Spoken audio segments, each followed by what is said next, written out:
Hello everyone, welcome और welcome back to this channel. So हमारा जो कल का लेक्चर था हमारा सिंटेक्स वाला, उसमें हमने 4 रूल्स डिस्कस कर लिए थे। आज हम देखेंगे हमारा फिफ्थ रूल। फिफ्थ रूल क्या कहता है कि जब भी हमारे कोई भी सपोजिशनल सेंटेंस होते हैं, सपोजिशनल मतलब जैसे कि होगा आई विश, जिसमें हम सपोज करते हैं, हम मानते हैं, मन हम कल्पना करते हैं।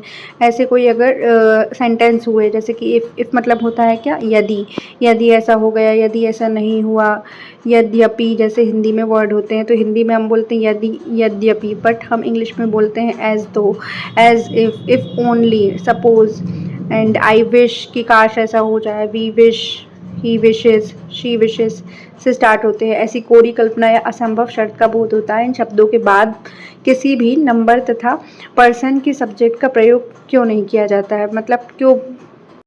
तो इस टाइप के जो भी वर्ड्स होते हैं, हमारे सपोजिशनल सेंटेंसेस होते हैं, तो उनके साथ में हम हमेशा प्लूरल वर्ब का ही यूज़ करेंगे, भले ही से हमारा सब्जेक्ट जो हो सिंगुलर हो। अगर सिंगुलर सब्जेक्ट है तब भी हम प्लूरल वर्ब का ही यूज़ करेंगे। जैसे यहाँ पर एक एग्जांपल दिया है, आई wish Manisha were my wife, मतलब काश, मतलब मैं ऐसा सोचता हूँ कि काश मनीषा मेरी वाइफ होती, तो वर का ही यूज़ होगा, इसमें वॉज नहीं आएगा। I wish Manisha was my wife, ये हमारा रॉन्ग सेंटेंस होगा। If he were my boss he would suspend me, मतलब अगर वो मेरा बॉस होता तो वो मुझे सस्पेंड कर देता। ठीक है, तो ये वाला हमारा राइट सेंटेंस है। और अगर हम लिखेंगे if he was my boss he would suspend me, हमारा रॉन्ग है। तो आप देखो कि ही के बाद हमने वर का यूज़ किया है, जो कि एक हमारी प्लूरल वर्ब है, लेकिन ही हमारा क्या है, सिंगुलर सब्जेक्ट है। तो जब भी ऐसे कोई सेंटेंसेस होते हैं जिसमें लाइक हमारे पास एक एग्जांपल है, Raman talks to me as if he were the general manager of Nippo company, Raman मुझसे बात करता है अगर वो जनरल मैनेजर होता निप्पो कंपनी का। तो ये हमारा राइट सेंटेंस है। ही के बाद हमने क्या यूज़ किया है, वर।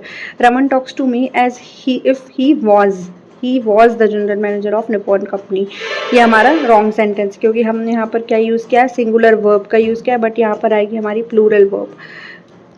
ये तो हमने देख लिया कि जब भी हम कोई कल्पना करेंगे, जब भी हम किसी काल्पनिक बात की बात करेंगे यहाँ पर, तब हम क्या करेंगे, उसमें प्लूरल वर्ब ही यूज़ करेंगे। लेकिन जब हम कोई कंडीशनल सेंटेंस का यूज़ करते हैं, लाइक इफ़ हो गया, एज इफ़, एज तो से स्टार्ट हो रहे हैं, जिसमें वास्तविक स्थिति का बोध होता है, जैसे कि यदि ऐसा हो गया, और यदि ऐसा नहीं हुआ बट वास्तविक स्थिति है, तो हम वहाँ पर यूज़ करते हैं जो भी हमारा सब्जेक्ट होता है उसके हिसाब से हम अपना वर्ब यूज़ करते हैं। ठीक है, जैसे कि हमारे पास एक एग्जांपल है, if you come here I will teach you, अगर तुम यहाँ आओगे तभी मैं तुम्हें पढ़ाऊँगा। इफ़ यू कम हियर, तो यू हमारा जो है प्लूरल सब्जेक्ट है, और इसके साथ हमने प्लूरल वर्ब ही यूज़ किया है, कम।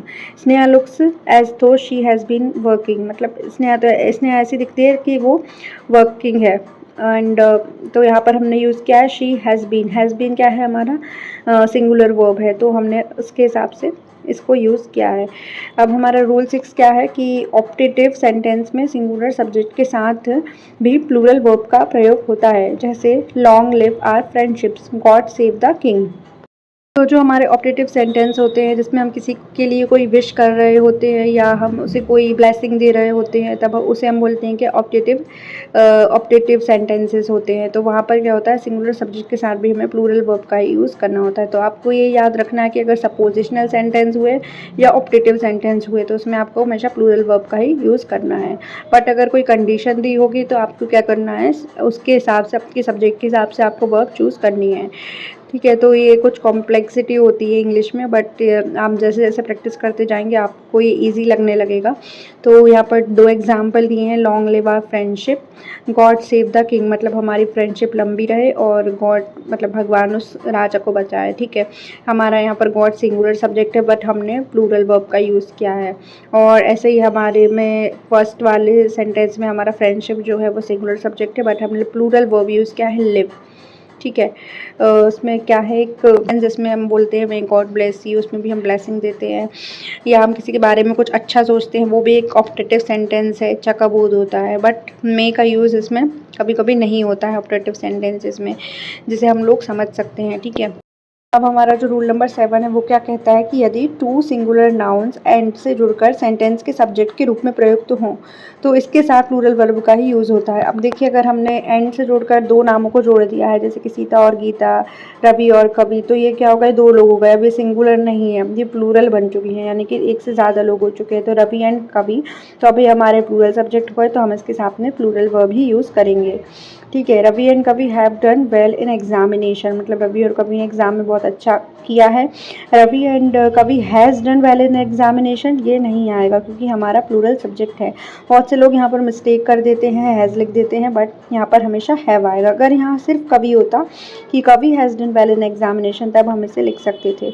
A boy and a girl love each other, एक लड़का और एक लड़की दोनों एक दूसरे से प्यार करते हैं। ईच अदर होता है एक दूसरे, ठीक है। And a boy and a girl loves each other, हमने क्या किया है, यहाँ पर लव के साथ में एस लगा दिया है, मतलब एस लगा दिया तो ये क्या हो गया, हमारा सिंगुलर वर्ब बन गया है, जो कि पूरी तरह से रॉन्ग है। तो हमारा फर्स्ट वाला सेंटेंस ही सही है। अब है हमारे पास रूल नंबर 8। रूल नंबर 8 हमारा क्या कहता है कि जैसे हमने देख लिया कि रूल नंबर 7 में क्या था कि हमारे एंड जिसमें भी आ रहा था, जिस सेंटेंस में दो हमारे सब्जेक्ट थे उसके बीच में एंड आ रहा था, लेकिन यहाँ पर क्या होता है कि पैर वर्ड्स हैं, मतलब जो पहले से ही डिफाइंड है, जिनका पैर होता है, लाइक राइस एंड पल्स। ऐसा हमारा एग्जाम्पल ले सकते हैं, bread and butter, rice and curry, hammer and sickle, slow and steady, truth and honesty, horse and carriage, crowd and glory, rise and fall, मतलब राइज मतलब ऊपर जाना, फॉल मतलब नीचे आना, rise and fall, coming and going, आना जाना, screaming and shouting, age and experience, eggs and bacon, ham and eggs, long and short, sum and substance, bag and baggage, etcetera का प्रयोग सेंटेंस के सब्जेक्ट के रूप में होने पर इसके साथ वस्तु या भाव का बोध होता है, अतः इसके साथ सिंगुलर वर्ब का ही यूज़ होता है। अब आपको यहाँ पर कंफ्यूजन होगी कि इसमें भी तो एंड ही आ रहा है, ब्रेड एंड बटर, मतलब हम दो चीज़ों की बात कर रहे हैं, तो हमने इस का यूज़ क्यों किया, हम आर का यूज़ करेंगे ना।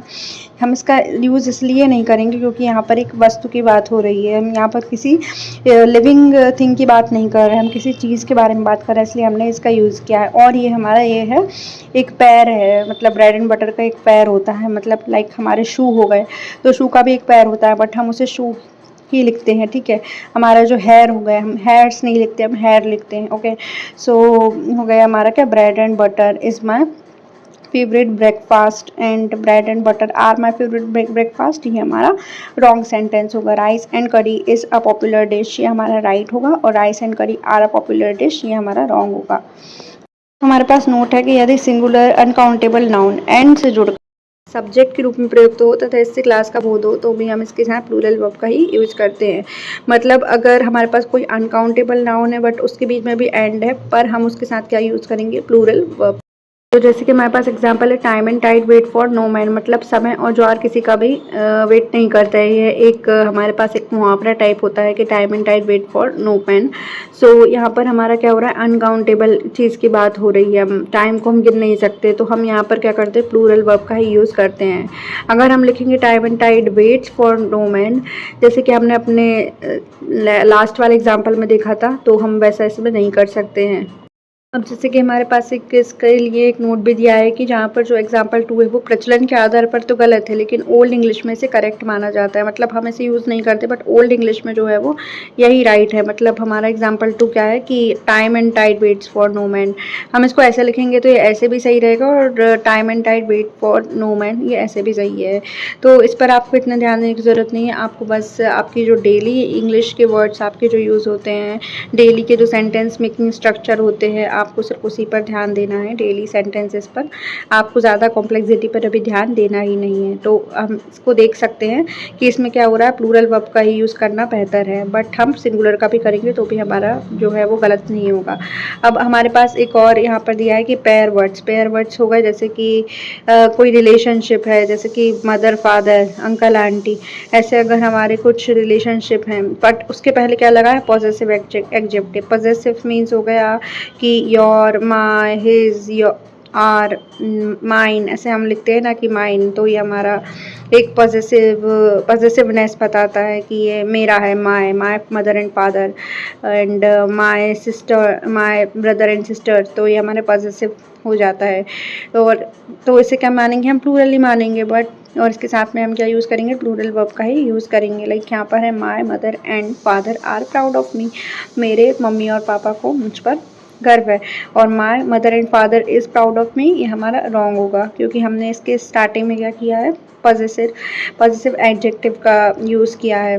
और अगर हम लिखते कि हिज मदर एंड फादर, तब भी हम यही लिखते are proud of him, and your uncle and aunt want to settle in Delhi, your uncle and aunt wants to settle in Delhi, ये हमारा wrong होगा। ठीक है, तो हमारे पास है कि उपरोक्त एग्जाम्पल 1 में प्रयुक्त माय मदर एंड फादर का तात्पर्य my mother and my father है, जो दो व्यक्तियों माता और पिता को रेफर करता है, तब प्लूरल वर्ब का ही यूज़ करना यहाँ पर उपयुक्त होता है। और एग्जाम्पल 3 में प्रयुक्त your uncle and your aunt का तात्पर्य your uncle and your aunt है, जो दो व्यक्तियों चाचा और चाची को रेफर करता है, अतः प्लूरल वर्ब का ही यूज़ होता है।